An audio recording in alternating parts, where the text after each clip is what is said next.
다 함께 매일 드리는 기도를 드리심으로 6월 12일 금요일 새벽 기도회를 하나님께 올려드리도록 하겠습니다.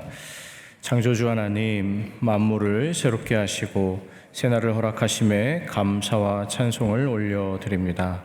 오늘도 주님이 베푸신 은혜 안에서 활력을 얻게 하시고 우리의 걸음마다 주님의 세밀한 인도를 경험하게 하옵소서. 특별히 삶의 무게로 힘겨워하거나 지친 이들을 따스하게 안아주시고 메마른 마음속에 다시 일어설 수 있는 하늘의 소망과 위로를 가득 채워 주옵소서. 이 나라와 위정자들을 긍휼히 여겨 주시기를 원합니다. 하나님을 두려워하는 경외심과 겸손함을 허락하여 주시고 창조 질서와 진리 안에서 공의로운 나라를 세워갈 수 있는 지혜를 주옵소서. 성령님의 인도하심 가운데 우리 교회의 신앙 지도 원칙인 경건한 복음주의 신앙의 육성, 성서적 생활 윤리의 훈련, 교회 연합 정신의 구현, 세상에서 하나님 공의의 실현을 위해 힘쓰게 하옵소서. 모든 교육자와 성도들이 삶의 자리에서 사랑을 흘려보내는 통로 되길 원하오며 예수님의 이름으로 기도드립니다. 아멘. 다 함께 찬송가 563장을 찬송하시겠습니다.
성경에 쓰였네.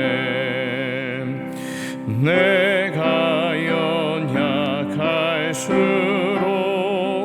더욱 귀히 여기사 높은 보좌 위에서 낮은 나를 보시네. 날 사랑하심, 날 사랑하심, 날 사랑하심. 성경에 쓰였네. 세상 사는 동안에 나와 함께 하시고 세상 떠나가는 날 천국 가게 하소서. 날 사랑하심, 날 사랑하심, 날 사랑하심. 성경에 쓰였네.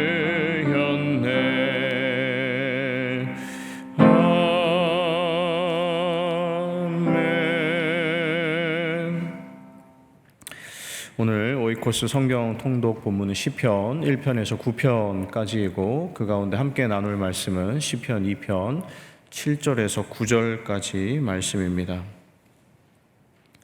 시편 2편 7절에서 9절까지 말씀입니다. 가능하신 분은 함께 세 절의 말씀을 함께 봉독하도록 하겠습니다. 내가 여호와의 명령을 전하노라. 여호와께서 내게 이르시되 너는 내 아들이라. 오늘 내가 너를 낳았도다. 내게 구하라. 내가 이방 나라를 내 유업으로 주리니 내 소유가 땅끝까지 이르리로다. 내가 철장으로 그들을 깨뜨리며 질그릇같이 부수리라 하시도다. 아멘. 일주일이 금방 지났습니다. 오늘 하루도 하나님의 은혜 가운데 하나님의 사랑받는 자녀로 살아가시는 저하고 여러분이 될 수 있기를 소망합니다. 시편 2편은 다윗의 시편으로 알려져 있는데 이 다윗은 성경 인물들 중에 누구보다 드라마 같은 삶을 살았던 사람입니다. 이세의 막내 아들로 태어나서 어린 시절에 집에서는 그다지 존재감이 없었고 양을 치는 목동으로 지극히 평범한 삶을 살았습니다. 그러다가 전장에 나가서 골리앗을 극적으로 물리치게 되었고 사울 왕의 눈에 든 뒤에 이스라엘의 군대 장수가 되었고 그 뒤로는 왕의 사위 부마의 자리에 이르게 되었습니다. 그러나 질투심에 사로잡힌 장인 이 사울 왕에 쫓겨서 광야에서 고통스러운 10년의 삶을 살다가 하나님의 은혜로 결국에는 유대의 왕이 되었고 이스라엘의 통치자가 되었습니다. 이처럼 굴곡진 인생을 살았던 다윗이기 때문에 이 다윗에게는 자연스럽게 여러 가지 면모들이 있습니다. 시편을 보시면 아시겠지만 다윗은 때로 목동이기도 했고 때로는 시인이기도 했고 또 때로는 전쟁에 능한 장수이기도 했습니다. 그 중에서도 오늘 함께 보신 이 시편 2편에서는 이 다윗의 가장 중요한 정체성 두 가지를 확인할 수 있습니다. 저는 이 두 가지 정체성이 다윗이 자기 자신에 대해 가지고 있었던 가장 중요한 자기 정체성이라고 생각하는데, 하나는 이스라엘의 왕이라는 정체성이었고 다른 하나는 하나님의 아들이라는 정체성이었습니다. 오늘 새벽에는 이 두 가지 정체성에 대해서 잠깐 생각해 보고 이 두 가지 정체성이 어떻게 연결이 되어 있는지 함께 살펴보고 은혜를 나누도록 하겠습니다. 우선 왕으로서의 다윗에 대해 생각해 보자면 모두 잘 아시는 것처럼 다윗은 한평생 전쟁터에서 살았던 사람이었습니다. 어렸을 때부터 전쟁터에 발을 들였고 사울에게 쫓겨 광야에서 젊은 시절 보냈을 때는 더 말할 필요가 없을 정도였고, 그리고 왕이 된 이후로도 노년에 이르기까지 끊임없이 크고 작은 이 전투를 감당해야만 했습니다.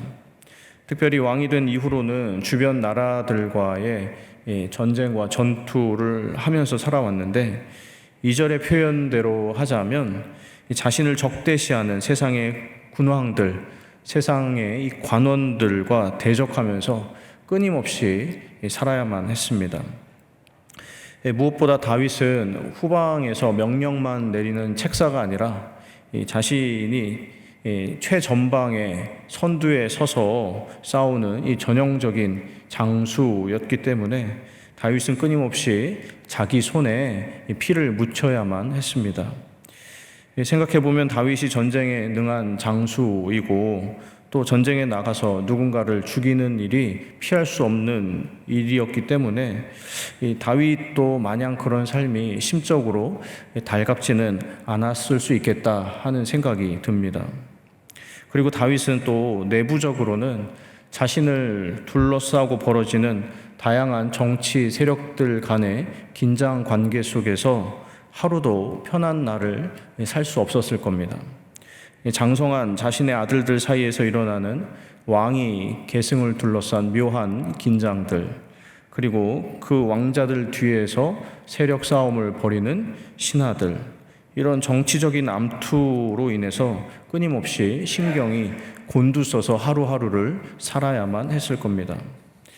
이처럼 내부적으로나 또 대외적으로나 왕으로서의 다윗의 삶은 한순간도 편하게 살 수 없고 또 한순간도 마음을 놓을 수 없는 그런 긴장 가득한 삶의 연속이었을 겁니다. 이런 다윗의 삶을 현대에 우리가 사용하는 표현으로 설명해 보자면 왕으로서의 다윗은 평범한 저 같은 사람은 알 수 없는 엄청난 스트레스, 중압감, 그리고 상처와 고민, 트라우마들로 가득한 사람이었을 겁니다. 여러분, 잠시 우리 이야기를 하자면 요즘 현대인들 중에 스트레스를 받지 않는 사람은 없을 겁니다. 우리가 다윗처럼 한 나라의 왕은 아니지만 가정 안에서의 역할, 직장에서의 역할, 또 교회 안에서의 역할, 무언가 결정하고 책임져야 하는 일들로 인해서 또는 누군가와 다른 사람과의 인간관계 속에서 경쟁하고 갈등을 겪어야 하는 이런 상황들 속에서 우리들도 끊임없이 크고 작은 스트레스 속에서 살게 됩니다. 그러면 한 나라의 왕인 다윗은 그 많은 전쟁과 전투를 감당하면서 끊임없는 긴장과 경쟁 속에서 다른 사람의 견제 속에서 한평생을 살아왔는데 그때마다 그 중압감을, 그 부담감을, 그 삶의 무게를 어떻게 견디며 살 수 있었을까 이런 생각을 하게 됩니다. 왕으로서의 다윗이 자신에게 주어진 책임을 다하면서 이 평범한 사람은 상상도 못할 삶의 무게를 어떻게 감당했을까? 오늘 본문 안에서 함께 보신 본문 안에서 특별히 7절 말씀 안에서 그 답을 찾게 됩니다. 가능하신 분은 우리 7절 말씀 우리 한 번 더 읽어보도록 하겠습니다. 내가 여호와의 명령을 전하노라. 여호와께서 내게 이르시되 너는 내 아들이라. 오늘 내가 너를 낳았도다. 아멘. 여호와께서 내게 이르시되 너는 내 아들이라. 오늘 내가 너를 낳았도다. 여러분, 하나님께서 다윗을 향해서 내가 너를 낳았다, 너는 내 아들이라 말씀하십니다. 물론 이 표현은 다윗의 왕권이 하나님께로부터 왔다라는 것을 인정하는 표현이기도 하지만 동시에 이 다윗을 아들로 인정하시는, 부르시는 다윗과 하나님 사이의 인격적인 관계를 표현하는 말씀이기도 합니다. 정리해서 말씀을 드리자면 이스라엘의 왕이라는 정체성을 가지고 있던 다윗에게는 동시에 자기 자신은 하나님의 아들이라는 정체성도 있었기 때문에, 다시 말해서 하나님의 아들 다윗은 하나님과의 인격적인 관계 속에 있었기 때문에 왕으로 겪어야 하는 그 숱한 어려움들, 그 숱한 고통들, 상처들, 삶의 무게감을 버티며 또는 이기며 살아올 수 있었다라는 이야기입니다. 다윗이 왕으로 살아온 40년 인생 동안 왕으로서 수많은 역할을 감당하고 결정하고 괴롭고 어려운 순간 온갖 고난과 역경을 이겨내야 했던 그의 인생 역정 가운데 다윗은 자신이 하나님의 아들이라는 정체성, 하나님과의 인격적인 관계, 하나님과 사랑을 주고받는 관계 속에서 그 안에서 쉬고 그 안에서 위로받고 그 안에서 회복되면서 자신에게 주어진 왕으로서의 사명과 사역도 감당할 수 있었다라는 이야기입니다. 다윗이 자신이 책임져야 하는 수많은 백성들 앞에서, 그리고 애증 관계에 있는 신하들 가운데에서, 또는 자신을 적대시 여기는 정적들 앞에서는 말로 다 표현하기 힘든 부담과 압박과 삶의 무거움, 스트레스들이 있었겠지만, 그래서 삶의 무게로 괴롭고 고통스러운 순간이 있었겠지만, 그런 다윗도 하나님 앞에서만큼은 너는 내 아들이라 내가 너를 낳았도다, 너는 내 딸이라 내가 너를 낳았도다, 이 말씀 가운데 내가 너를 사랑한단다, 너와 함께 한단다, 하나님 음성을 듣고 하나님 사랑을 느끼면서 하나님의 아들로서의 정체성을 확인하는 가운데 자신에게 주어진 삶의 무게, 왕의 무게를 감당할 수 있었던 것입니다. 하나님 사랑하시는 여러분, 하나님께서 저와 여러분을 향해서도 너는 내 아들이라 내 딸이라 이 새벽에 저하고 여러분에게도 말씀하시는 줄로 믿습니다. 우리도 그 음성을 듣고 그 사랑을 확인하고 그 사랑을 힘입어서 우리도 다시금 사명의 자리, 사역의 자리, 우리에게 주어진 삶의 자리로 나아가게 되기를 소망합니다. 저하고 여러분에게도 말하기 힘든 인생의 무거운 짐들이 있을 수 있지만 우리에게 들려주시는 너는 내 아들이다, 내 딸이다 하는 음성을 듣게 된다면 우리도 다윗의 삶 가운데 역사하셨던 그 하나님의 살아계심을 경험하게 될 줄로 믿습니다. 다윗처럼 노래하게 되고 하나님이 하셨습니다 고백하게 될 줄로 믿습니다. 말씀을 정리합니다. 우리 모두에게도 두 가지 정체성이 있습니다. 하나는 하나님 맡겨주신 일을 하는 일꾼, 사역자의 정체성이고, 다른 하나는 하나님께서 사랑하신다라는 하나님의 자녀된 정체성입니다. 우리가 이 두 가지 정체성에서 살아가게 될 때 하나님 앞에서 머무르는 순간만큼은 너는 내 아들이라 내 딸이라 하는 음성을 끊임없이 듣게 되기를 바랍니다. 그리고 그 사랑 속에서, 그 사랑을 통해서 우리도 치유되고 회복되고 자유하고 담대하게 되기를 주님의 이름으로 축원합니다. 바라기는 저하고 여러분이 세상에서 어떤 모습으로 살아가든지 간에 하나님 앞에서만큼은 있는 모습 그대로 사랑받는 하나님의 아들, 하나님의 딸이 되시길 축복합니다. 그리고 그 사랑에 힘입어서 하나님의 뜻을 이루어가는 하나님 나라의 동역자, 건강한 일꾼들이 다 되실 수 있기를 주님의 이름으로 축원합니다. 기도하겠습니다. 하나님 아버지, 이 새벽에 다윗의 이야기를 나누었습니다. 다윗과 비교할 수는 없지만 저희에게도 피할 수 없는 일들, 해야만 하는 사역과 사명들, 감당해야만 하는 삶의 자리들이 있습니다. 하나님, 이러한 삶의 자리에서 살아갈 때 때로는 한숨도 나오고 가슴도 답답하고 어깨가 무겁고 또 때로는 낙심하고 절망하게 되기도 하지만 동시에 저희에게는 하나님의 아들, 하나님의 딸이라는 정체성도 있습니다.